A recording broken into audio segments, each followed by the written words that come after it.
What's up, Mike here with Tuna Test Drive, and today I'm going to hopefully locate and fix a giant boost leak I've been having in my Supra. Now this issue has pretty much been plaguing my car all summer. I really haven't driven this car much, if at all summer. I think I might have put maybe 300 miles on this car all summer. I know most of you like, oh, you have a Supra, you should be driving all the time, but you'll realize the older you get, the less time you have to actually play with your toys. So I have some time today, so I'm going to go over the car a little bit, check all the common areas where you might find a boost leak, and I think I have a really good idea of where it is.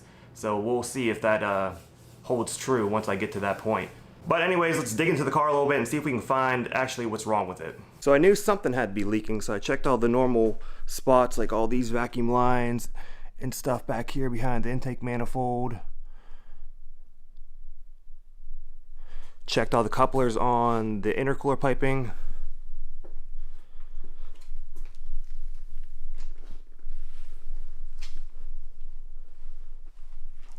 And all that seemed good, and then I remembered that situation there. As you can see, that's a coupler awfully close to the exhaust manifold.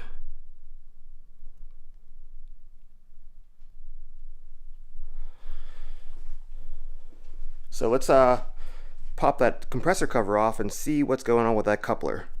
So first I removed the catch can because I'm probably going to need some room to get to the compressor housing.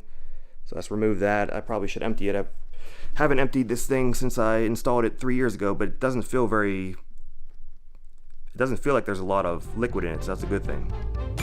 Now to remove the compressor housing on this Precision 6766, you'll need to remove 6 13mm bolts. And once those bolts are removed, you can separate the compressor housing from the rest of the turbo assembly. Once you have all these bolts loose, you can pull the compressor housing away from the actual compressor wheel itself. You want to be very careful not to nick or damage the compressor wheel itself. Then once the compressor housing is free, you can unbolt T-bolt clamps holding it to the intercooler piping.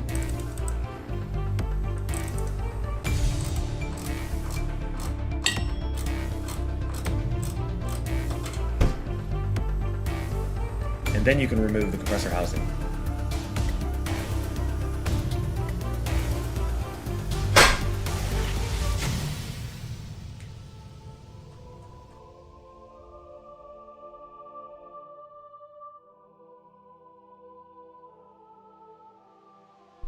Okay, and like I thought, there it is. Huge boost leak. Completely failed coupling.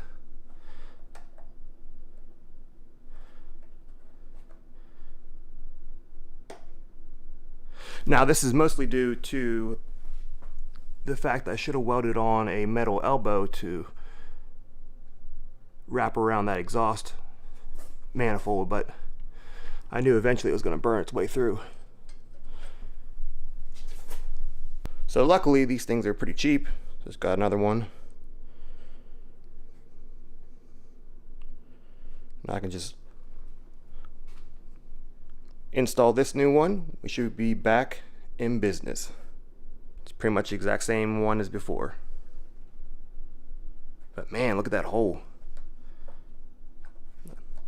The car was still able to build at least like 10 pounds of boost. I'm surprised I could do anything with this giant hole in it. Crazy. So let's replace this coupler and see if we can get back to building some boost.